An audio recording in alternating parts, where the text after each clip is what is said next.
Hi, you're listening to The Sociology Show, a podcast about absolutely anything to do with the wonderful world of sociology. Whether you're a teacher, a lecturer, a student, or just taking a passing interest, this podcast will look at a range of issues from social class, ethnicity, gender, sexuality, religion, crime, education, and anything else that sociology has to offer.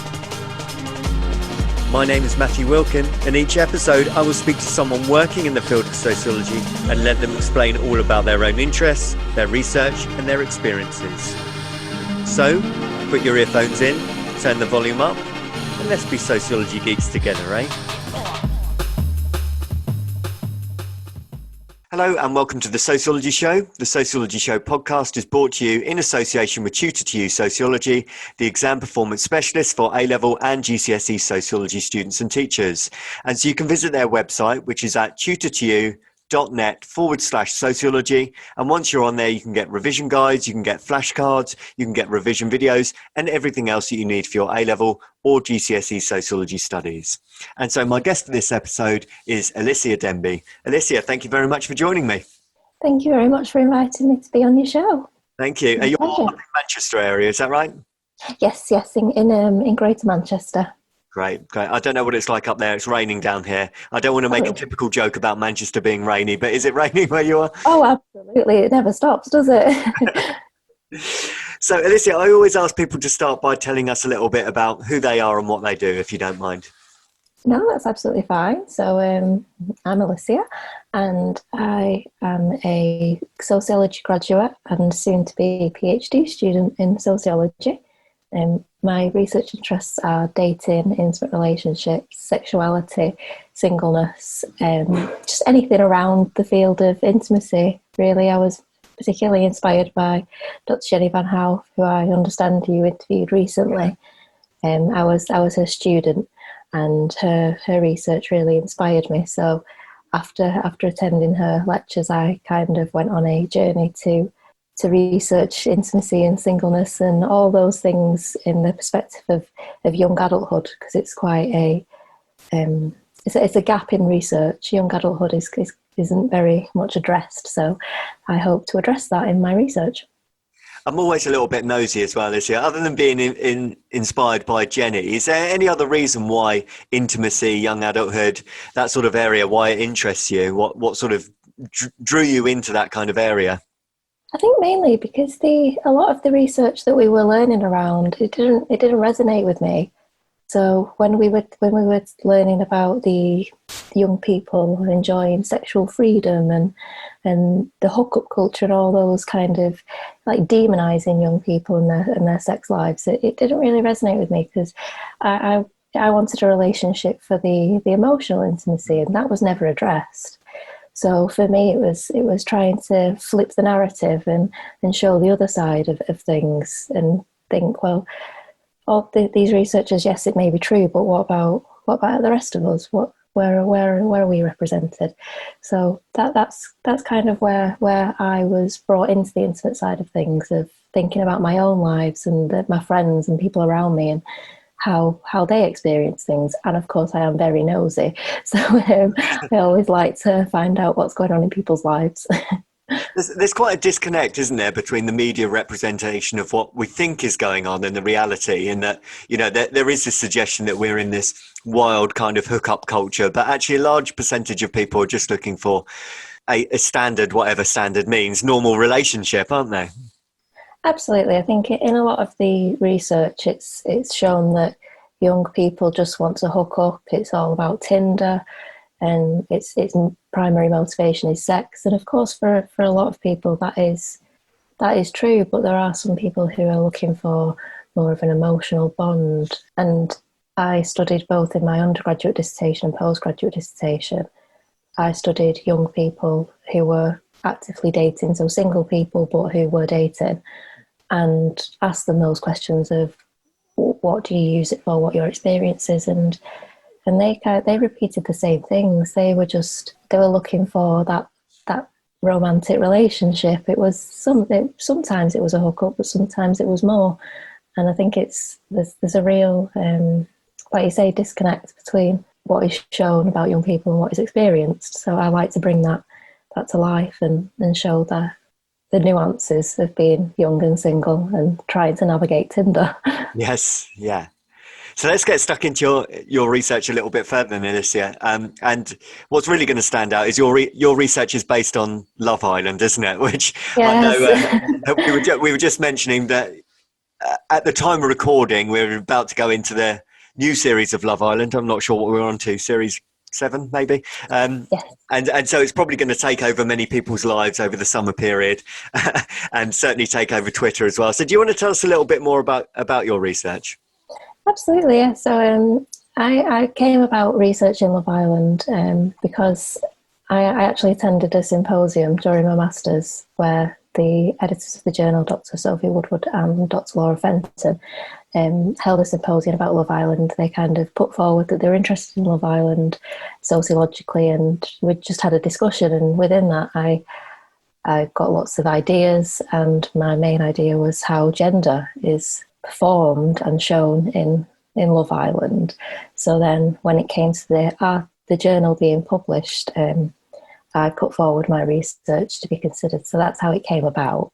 But I've always been a fan of Love Island. I've always watched Love Island, and I've always found it interesting sociologically. Of course, it's fun to watch as just an active participant, but the themes that come out of it I find are quite interesting as a sociological debate. So I was interested in gender representations. Of course, there's a lot on the masculinity, there's a lot on gaslighting, toxic masculinity, the do-bit society. I mean, you could write a whole book on the representations of masculinity in Love Island, and I would quite like to do that. But I was also interested in femininity, because when femininity is discussed in relation to Love Island, a lot of the narrative is on beauty standards, the unrealistic standards of women. And there's not really much on the other side of things, which I found interesting, because women are shown quite negatively in Love Island, and it's not really addressed. And they're kind of they're victims, but they're not seen as victims. And that's something that I draw upon in my research, in the sense that women are mistreated by their male partners, and they may be being cheated on or just being deceived.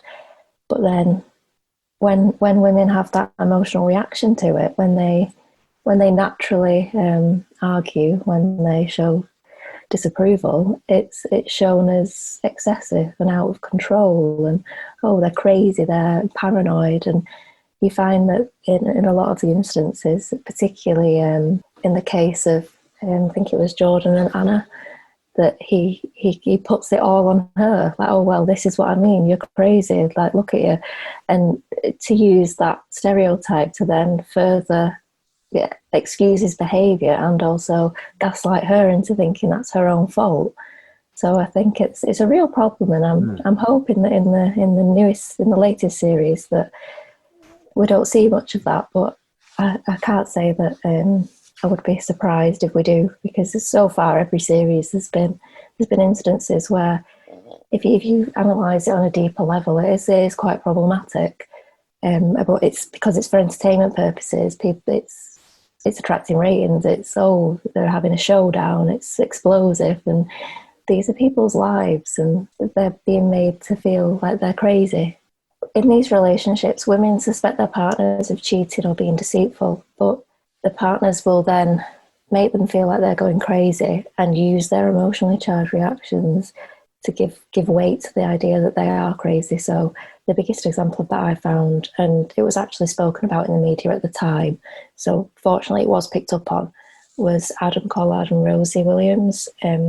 Rosie suspected Adam of being unfaithful and seeking a connection with a New Islander, I think it was Zara McDermott, and he completely flat out denied it, despite us, the viewers, seeing scenes of him, say, pulling Zara for a chat, as they say, and basically trying to get to know her a bit more, and being really, really deceitful to Rosie, and really being hurtful. When Rosie confronts him about it, he has the reaction of, well, if you weren't like this, I wouldn't have to. Like, I wouldn't have to go and seek someone else. Like, making it her fault again. It's never really for a lot of the cases in there, it's not really the man's fault that they've gone and got a new partner. They kind of put the blame on the women and use their paranoia or outbursts to justify that of, well, why wouldn't I if you're acting like this? And I think that's quite damaging for the contestants themselves and also for the audience watching, that they then may internalise that. And I mean, in my research, I don't make these assumptions because, of course, the methods used, I can't make these statements, but you can assume that for an audience to watch this, it's problematic that women feel to blame if their partner strays when it's not their fault at all. So that's something that I wanted to address in my research, and I mentioned that with reference to Rosie and Adam, and also Jordan and Anna more recently, when he dumped her after 2 days of being together, and there was that explosive row, which again was shown as something as to be entertaining, which was, there were previews of it of Storm Anna, and watch Storm Anna erupts, and it's used for entertainment, watching women kind of suffer and have that the breakdown of emotion of, you've just found out that your partner is deceiving you, but it's used for entertainment purposes, and then to make that worse, your reaction is then used to excuse their behaviour. It's a real issue. It's something that I wanted to draw attention to in my paper, because it's something that I was watching and I was thinking, well, it's not these women's fault, and you're watching them kind of be victims when they're not at all.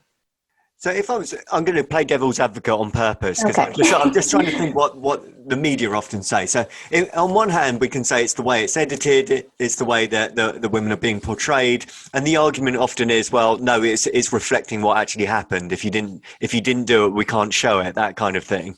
That's often the argument, isn't it? That it's just reflecting of what actually happened. So how, from your point of view, it must be very difficult to know what you're seeing in terms of reality, because you're seeing an edited down 1 hour version of Love Island every evening. Oh, absolutely. That's something that you have to take into consideration when analysing Love Island, both in terms of academically and just when you're watching it, that everything you see is just, it's like an authentic reality. It's meant to be reality, but it's in an environment where they don't have access to the outside world. They just have each other. They're around each other 24/7. They're edited, producers. You don't know the extent to which the storylines are true, because there has been some occasions where contestants have then left and said they've been told to say things. So I think Love Island and things within it should be taken with a pinch of salt. Definitely, I don't think you can watch the series and think it's absolutely true, but I think it does kind of give you that springboard of, you watch it and then that resonates with things that happen in real life. So although those situations may be cleverly edited or hyper exaggerated, that those things do go on in real life. And I think I didn't mention this within my paper, but this is just an observation of mine, but if you look at the Twitter threads of, during these instances relating to Adam and Rosie, or Jordan and Anna, or Michael and Amber, of people tweeting saying that they've experienced similar things where they've been made to feel like it's their fault.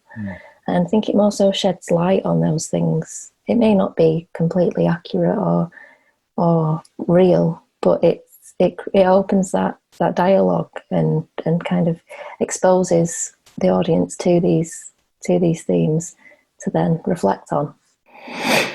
The Sociology Show podcast relies on the kind contributions of sponsorship and donations.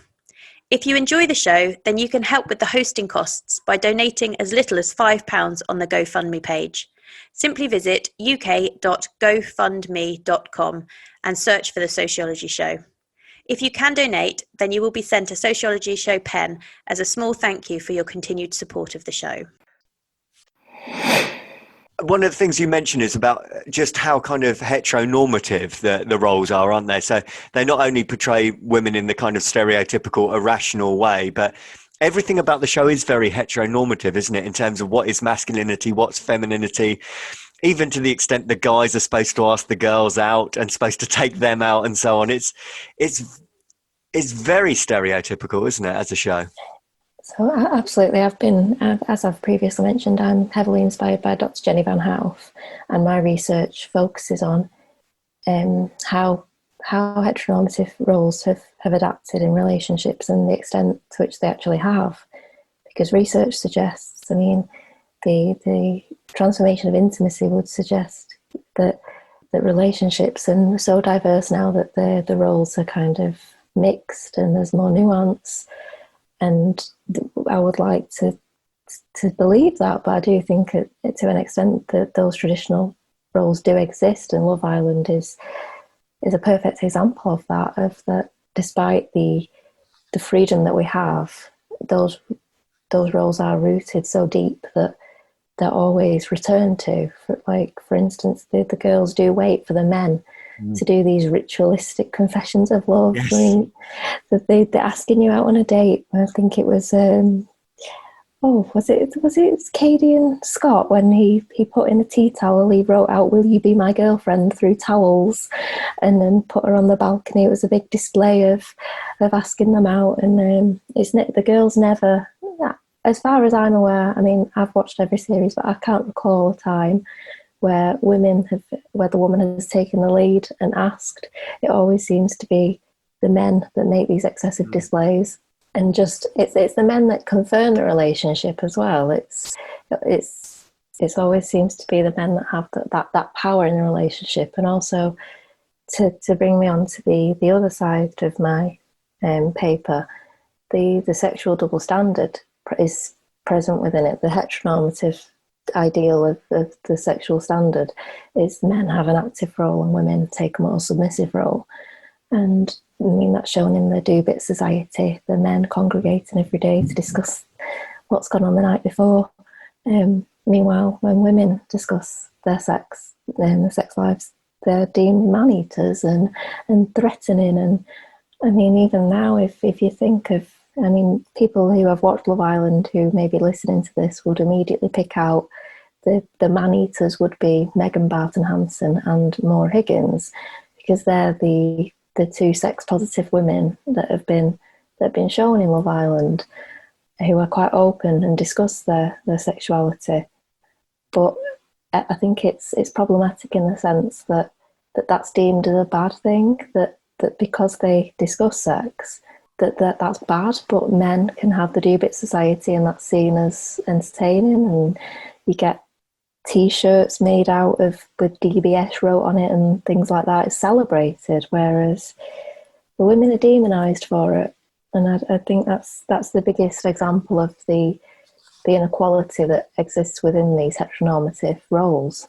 I also found it really interesting. I haven't watched every series, but in terms of that heteronormativeness, in terms of stereotypically what the couples go for, there was a series, I think it was the series you mentioned with Adam, where the perceived most attractive man was the tall, dark, handsome. He was the tallest, he was the most muscular, and the most attractive female, I think it might have been Olivia, she was deemed the most attractive, and she was stereotypically blonde hair, blue-eyed, curvy, big bum, big boobs. So even in terms of who is seen as the alpha or the main person in the house, often follows that absolute kind of stereotypical narrative. Yeah, definitely. And it's something that I explored in my postgraduate dissertation, because my postgraduate dissertation focused on masculinity and how young men navigate masculinity with conflicting narratives of the traditional stoic man, the kind of sexual prowess and the traditional masculinity, the ideal, versus the kind of the more sensitive man and the new forms of the division of labour and just a new version of masculinity, and how they navigate that. And it was actually brought to light in my postgraduate dissertation when participants discussed how they navigate masculinity in changing contexts where there is a conflict between traditional and more detraditionalised versions of masculinity, wherein they're informed by ideas of masculinity being the number of sexual partners you achieve and the lad culture and things like that, versus more detraditionalised versions of masculinity where there's more kind of emotional sensitivity and more openness and more liberalism.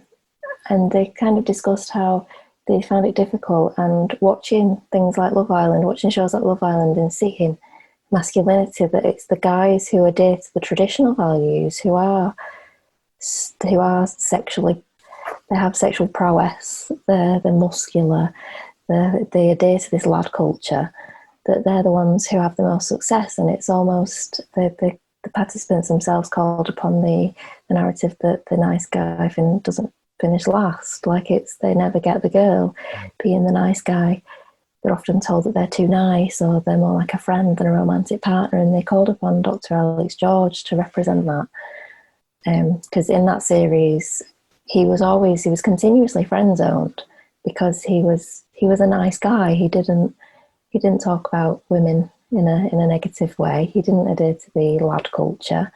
But in the same way, as you watch the series progress, he gets advice from the other men in the show who do have those traits. And as the series progresses, he kind of becomes more like them. And that's when there's a point in the series where he dumps, I think it's Alexandra Crane. And that was kind of a turning point in the series of he's taken on their attitudes because those guys are more successful in love.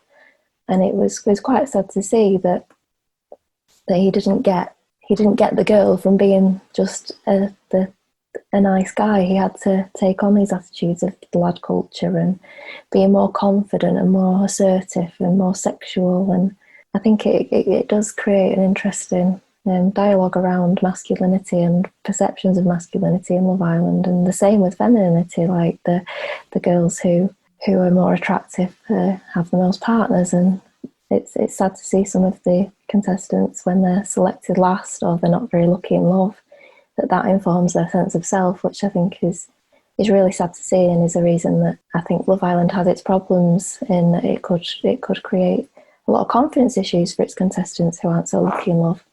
Do you think there's certain ways in which the contestants are selected then? Do you think they're very careful in terms of who they do and don't allow onto the show? Because it seems that they do follow those expectations. So do you think there's just some clever kind of filtering in terms of the selection process?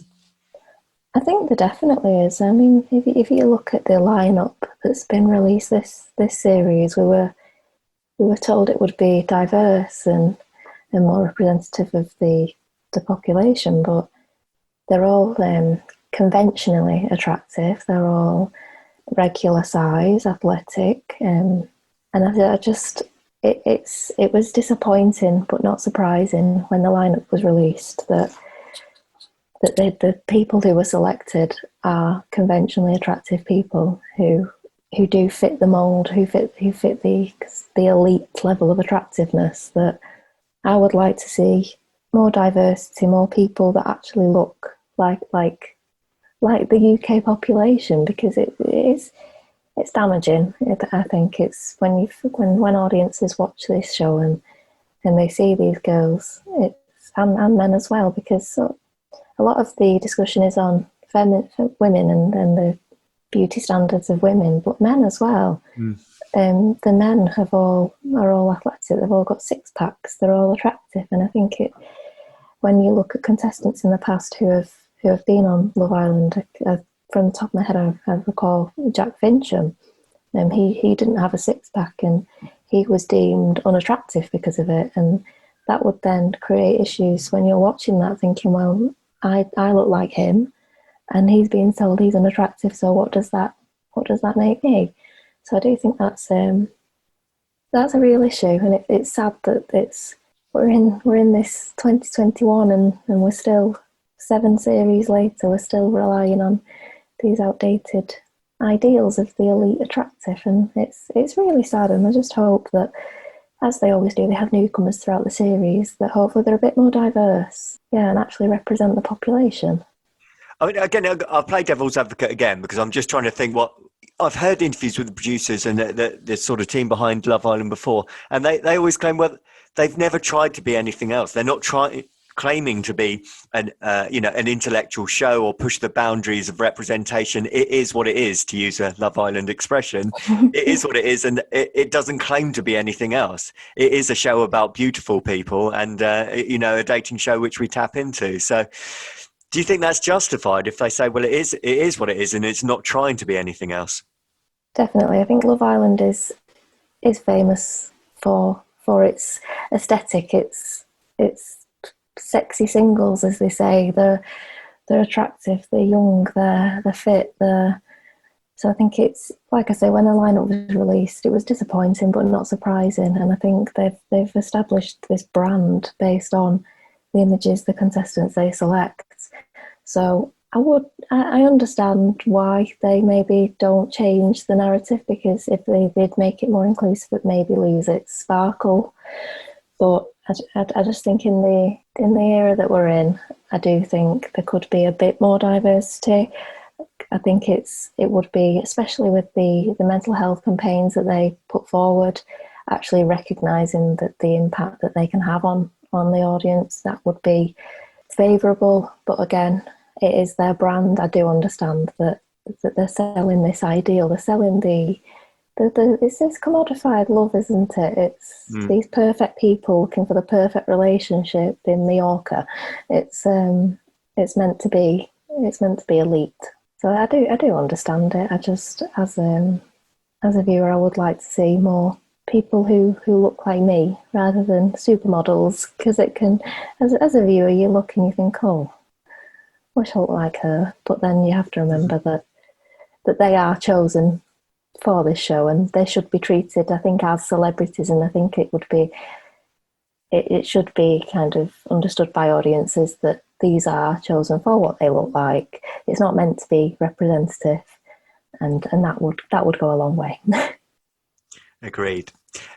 Alicia, where are you going next with the research? What's the next step?